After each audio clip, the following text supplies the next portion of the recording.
Hi, this is Alex from phpacademy.org, and this is another video tutorial for the New Boston. Now in this tutorial we're going to be lightly touching on the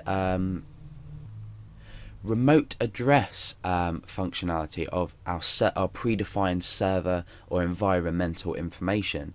Now you probably always wondered how websites grab your IP address, and it's simpler than you might think. Now in this example, this will grab an IP address, but it won't be reliable, so it's not a reliable way to grab an IP address. So you should definitely not depend on using this method to grab a user's IP.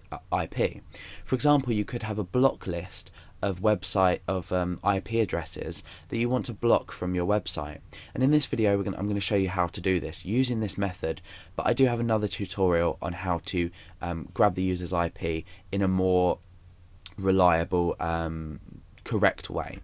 So I've got this file called conf.inc.php, and that's going to contain the dynamic a dynamic variable that's going to be updated based on the user's IP address. So the first thing we're going to do is create that, echo it out in index.php, we're going to preview it in our browser, and then we're going to learn how we could block this IP address. So I'm going to block myself from the website. Okay, so let's start by creating a variable, and I'm just going to call this IP address, and I'm going to make that equal to, we're using the same syntax, so it's $_server. Now inside here we need to type remote underscore, and it's not address like this, but it's a shortened version of address, so it'll be add, yeah, like that, so addr.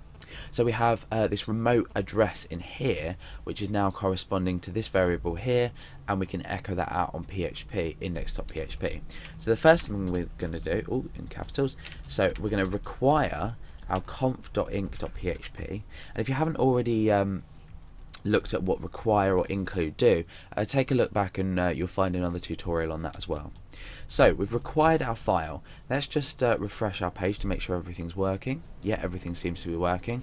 Now what we can do is echo out that variable that we've defined in here. So that's IP underscore address. So it's IP address. And let's refresh the page. Okay, so at the moment, because I'm running on a local server, you can see that I'm using localhost up here. The IP address is 127.0.0.1, which is a local IP address for every machine.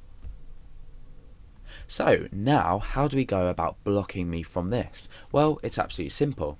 Let's go into conf and create an array of IP addresses that we want to block. So IP blocked equals array, and we're going to create some IP addresses that are blocked. So 127.0.0.1, and let's just make up one, so we'll say 100.100.100.100.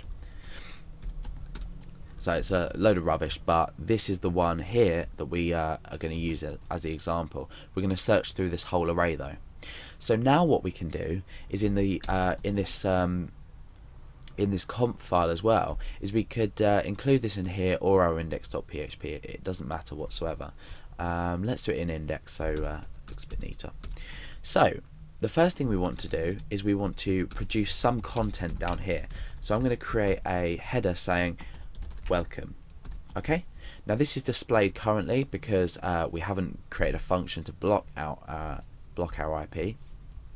However, up here what I'm going to do is I'm going to start a for each loop, and then I'm going to create my block, and then so what we're going to do inside this for each construct is we're going to take each element of this array and check the current IP address against each one, and then if it does happen to be blocked, we're just going to kill the page. So we're going to use the die or the exit function to kill the page. So for each, and by the way, this should come up the top of your script if you are actually going to use this, but like I said before, this is an unreliable way to grab an IP address. So for each, let's go back to our variable, it's IP underscore blocked, so for each IP blocked as IP. So this is each IP, so as we run each loop of this, IP will correspond firstly to 127.0.0.1, and then 100, and then 100, blah blah blah. So let's just echo these out so we know that it's working. We'll put a break there, and we'll echo out IP. So let's just refresh the page and see what happens. So we've echoed out both them IPs. So now it's logical that we can come inside here and say if IP is equal to IP address, this is the current IP address of the user, then and then inside here we can write a message. So let's just test it for now. If we refresh, you can see that nothing comes up. That's because we've killed the page at this point, and that's it. We're not displaying this header. We've killed everything after this point. So let's come in here and get rid of this and see if that makes a difference, which it will do. So we can refresh and you see that we're allowed access to the page. So now let's create a sort of message to the user to let them know that their IP has been blocked. So your IP address, and then we'd append on IP, so that's the current IP that's been found and blocked. Or no, we can do IP address like that. So IP has been blocked. Okay, so now let's refresh. Your IP address 127.0.0.1 has been blocked. So that's a simple way to grab the IP address of the user and then perform a couple of checks. I mean, I've just done this as an example, just a bit of use out of this variable here, but this isn't obviously, like I said, the greatest way to grab the user's IP address, but there will be a video, well, there is a video on that in this series that allows you to grab the actual IP address of the user.